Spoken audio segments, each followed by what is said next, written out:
Good morning class, कैसे हैं आप सभी लोग। उम्मीद करती हूँ कि अच्छे होंगे। आज का टॉपिक है साहित्य और व्याकरण। साहित्य और व्याकरण जो कि UP TGT, PGT, GDC, GIC, LT grade, UP TET सभी के लिए अत्यंत इंपॉर्टेंट है।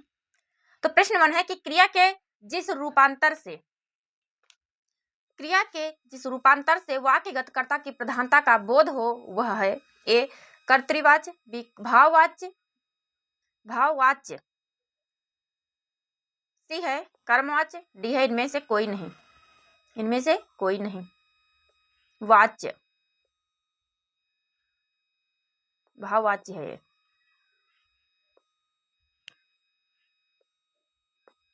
भाववाच्य। तो प्रश्न 1 कह रहा है कि क्रिया के जिस रूपांतर से वाक्यगत कर्ता की प्रधानता का बोध हो वह है, तो इसका सही आंसर है ए कर्तृवाच्य है। क्या है? तो इसका सही आंसर है ए कर्तृवाच्य, यानी कि कर्ता जो कार्य को करता है वह प्रधान होता है। तो यहाँ कर्ता की प्रधानता का बोध हो रहा है।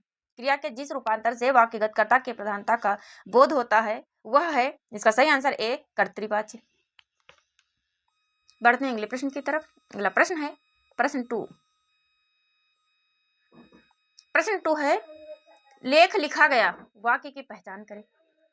लेख लिखा गया वाक्य की पहचान करें। ए है कर्तृवाच्य, बी है कर्मवाच्य, सी है भाववाचक, डी है इनमें से कोई नहीं। तो लेख लिखा गया वाक्य की पहचान करें। प्रश्न 2 यानी कि लेख किसी के द्वारा लिखा गया, स्वयं कर्ता ने नहीं लिखा है, लेख लिखा गया, तो यह कर्म है, इसमें कर्मवाच्य है। क्वेश्चन 2 का सही आंसर है बी कर्मवाच्य। क्या है? तो क्वेश्चन 2 का सही आंसर है बी कर्मवाच्य। बढ़ते हैं अगले प्रश्न की तरफ। अगला प्रश्न है प्रश्न 3। प्रश्न 3 है कि उत्तर अपभ्रंश की रचनाओं का अपने इतिहास में विवेचन करने वाले एवं उसे हिंदी साहित्य के अंतर्गत स्थान देने वाले विद्वान हैं। यानी कि कौन सा वह विद्वान है जो उत्तर अपभ्रंश की रचनाओं का अपने इतिहास में विवेचन करने वाले एवं उसे हिंदी साहित्य के अंतर स्थान देने वाले विद्वान हैं। ए है हजारी प्रसाद द्विवेदी, बी है रामचंद्र शुक्ल, सी है रामस्वरूप चतुर्वेदी, और फिर डी है ग्रियर्सन। तो सही ऑप्शन आप लोगों को बताना है। इसका सही आंसर है ए हजारी प्रसाद द्विवेदी। कौन है? तो प्रश्न 3 का सही आंसर है ए हजारी प्रसाद द्विवेदी है। रामचंद्र शुक्ल नहीं है, रामस्वरूप चतुर्वेदी ये भी नहीं, ग्रियर्सन ये भी नहीं है। बढ़ते हैं अगले प्रश्न की तरफ। अगला प्रश्न है प्रश्न 4। प्रश्न 4 है कि भैंसासुर वध काव्य ग्रंथ किसका है। भैंसासुर वध काव्य ग्रंथ किसका है? ए है कामता प्रसाद गुरु, बी है मैथिली शरण गुप्त, सी है जयशंकर प्रसाद, डी है हरदयाल सिंह।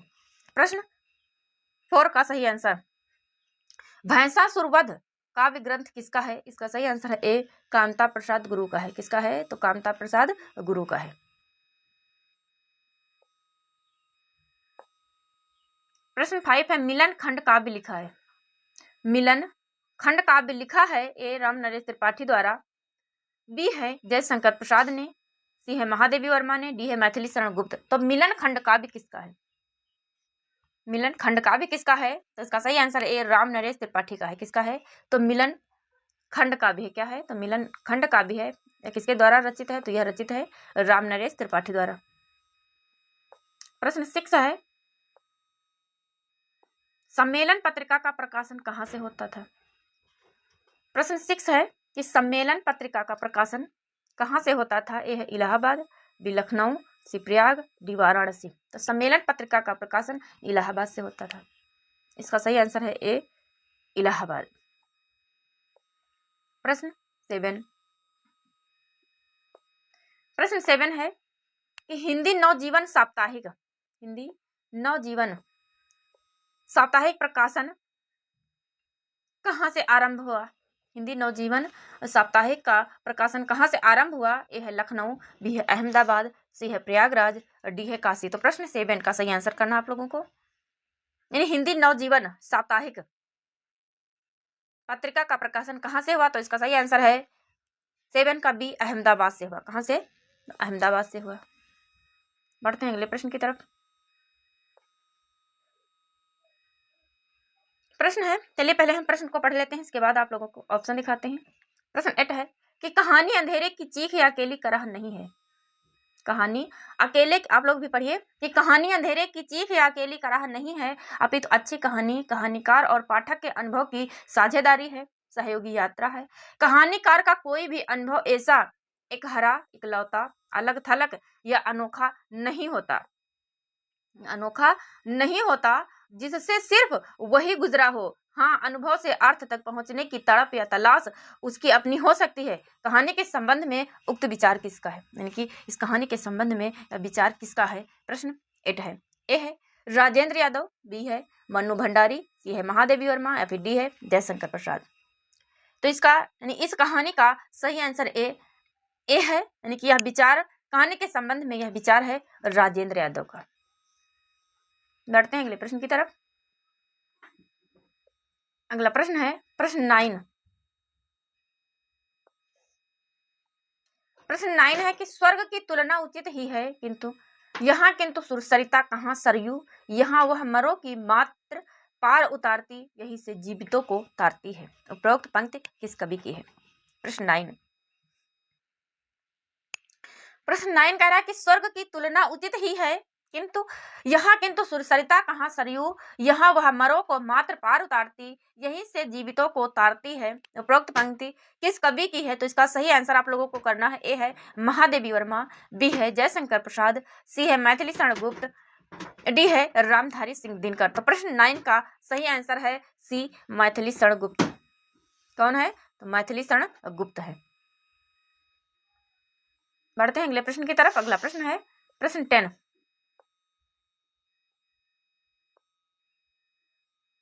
प्रश्न 10 है कि दो शब्दों वाक्यांशों अथवा वाक्यों को परस्पर मिलाने वाले अव्यय को क्या कहते हैं।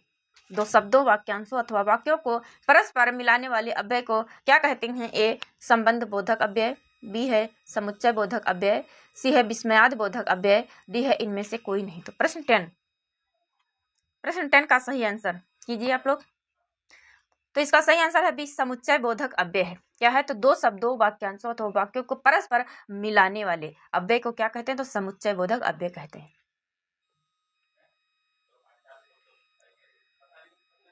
बढ़ते हैं अगले प्रश्न की तरफ। अगला प्रश्न है प्रश्न 11।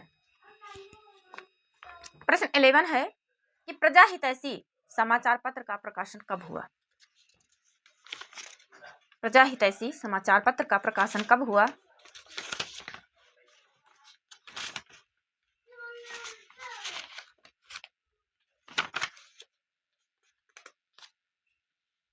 ए है 1855 ईस्वी, बी है 1868 ईस्वी, सी है 1867 ईस्वी, डी है 1868। तो प्रजाहितैषी समाचार पत्र का प्रकाशन कब हुआ, आप लोगों को ये देखना है।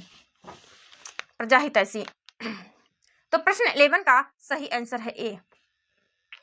क्या है, तो ए प्रजाहितैषी समाचार पत्र है किसका, तो यह किसका है, राजा लक्ष्मण सिंह का है। किसका है, तो प्रजाहितैषी समाचार पत्र राजा लक्ष्मण सिंह का है। यह निकलता कहाँ से था, तो यह आगरा से निकलता था। कहाँ से निकलता था, तो प्रजाहितैषी समाचार पत्र यह आगरा से निकलता था। आगरा।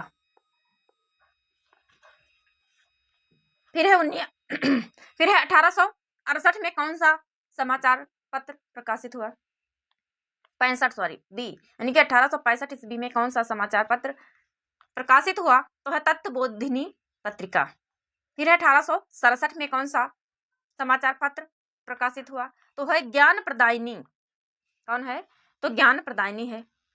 फिर है 1868 में कौन सा प्रकाशित हुआ, तो है भारतेंदु हरिश्चंद्र का कविवचन सुधा। चलिए बढ़ते हैं अगले प्रश्न की तरफ। ये प्रश्नोत्तरी बहुत ही इंपॉर्टेंट है, आप सभी लोग जरूर देखिए। सुमित्रा नंदन पंत को उनकी रचना चिदंबरा पर कौन सा पुरस्कार दिया गया। कौन सा पुरस्कार दिया गया। ए है साहित्य अकादमी पुरस्कार, बी है देव पुरस्कार, सी है सरस्वती पुरस्कार, या फिर डी है ज्ञानपीठ पुरस्कार। तो प्रश्न 12 यानी सुमित्रा नंदन पंत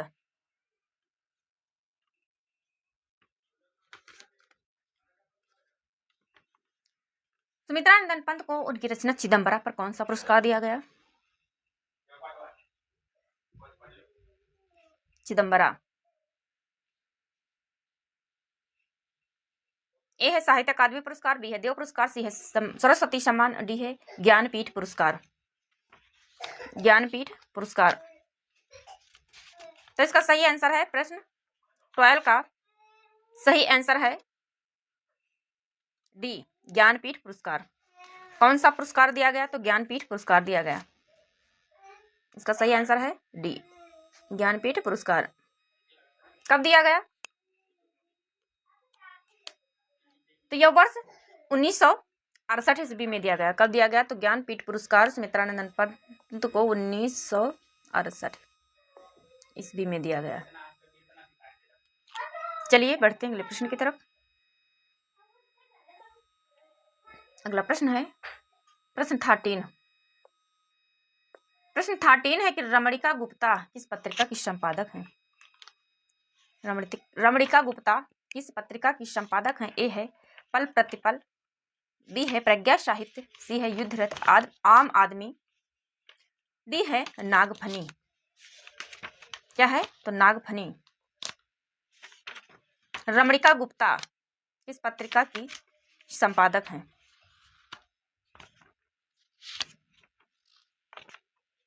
तो आप लोग आंसर करिए कि रमणिका गुप्ता किस पत्रिका की संपादक हैं। तो इसका सही आंसर है सी, युद्ध रथ आम आदमी। प्रश्न 13 का सही आंसर है सी, युद्ध रथ आम आदमी। किसका है? तो रमणिका गुप्ता का की पत्रिका है। फिर है पल प्रतिपल। तो पल प्रतिपल किसका है? किसकी पत्रिका है? पल प्रतिपल किसका है? किसकी पत्रिका है? तो यह है देश निर्मोही की। देश निर्मोही। चलिए मैं लिख देती हूँ, देश निर्मोही। देश निर्मोही की है। फिर है प्रज्ञा साहित्य। तो प्रज्ञा साहित्य किसकी है? प्रज्ञा साहित्य पत्रिका किसकी है? तो यह है ओम प्रकाश वाल्मीकि। किसकी? तो प्रज्ञा साहित्य है ओम प्रकाश वाल्मीकि। ओम प्रकाश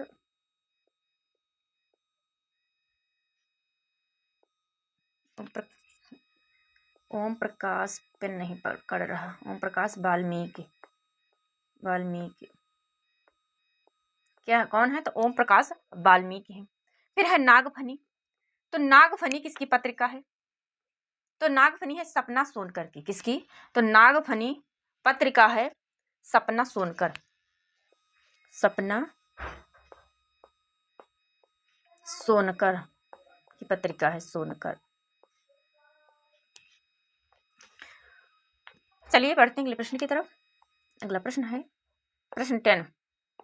प्रश्न 10 है कि कृष्णदेव प्रसाद गौड़ की उपनाम या उपाधियां क्या थी? ए है नबीन, बी है कलाधर, सी है बेढंग बनारसी, डी है सितारे हिंद।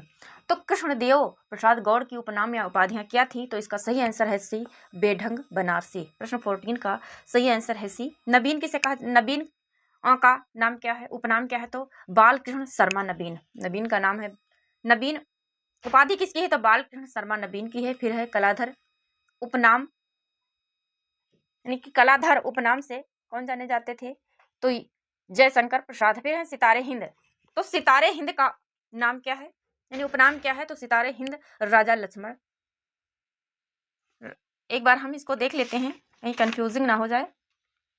उपाधियां सितारे हिंद किसे कहा जाता था?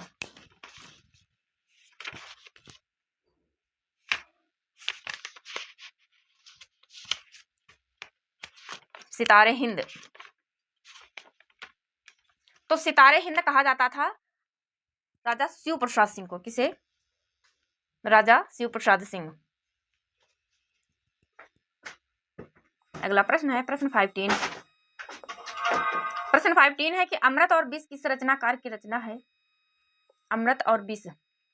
अमृत और विष किस रचनाकार की रचना है और इस पर कौन सा पुरस्कार मिला है? ए है रामविलास शर्मा, बी है केदारनाथ अग्रवाल, सी है शिवमंगल सिंह सुमन, डी है अमृत लाल नागर। तो अमृत और विष किस रचनाकार की रचना है और इस पर कौन सा पुरस्कार मिला है? कौन सा पुरस्कार मिला है? तो यह रचना है अमृतलाल नागर की। इसका सही आंसर है डी, अमृतलाल नागर की। इस पर कौन सा पुरस्कार मिला है ये पूछ रहा है, तो सोवियत लैंड नेहरू पुरस्कार दिया गया है। ये अमृत और विष किसकी रचना है, तो यह रचना है अमृतलाल नागर की। और इस पर कौन सा पुरस्कार मिला है, तो इस पर मिला है सोवियत लैंड नेहरू पुरस्कार। सोवियत लैंड नेहरू पुरस्कार, नेहरू पुरस्कार मिला है। चलिए बढ़ते हैं अगले प्रश्न की तरफ।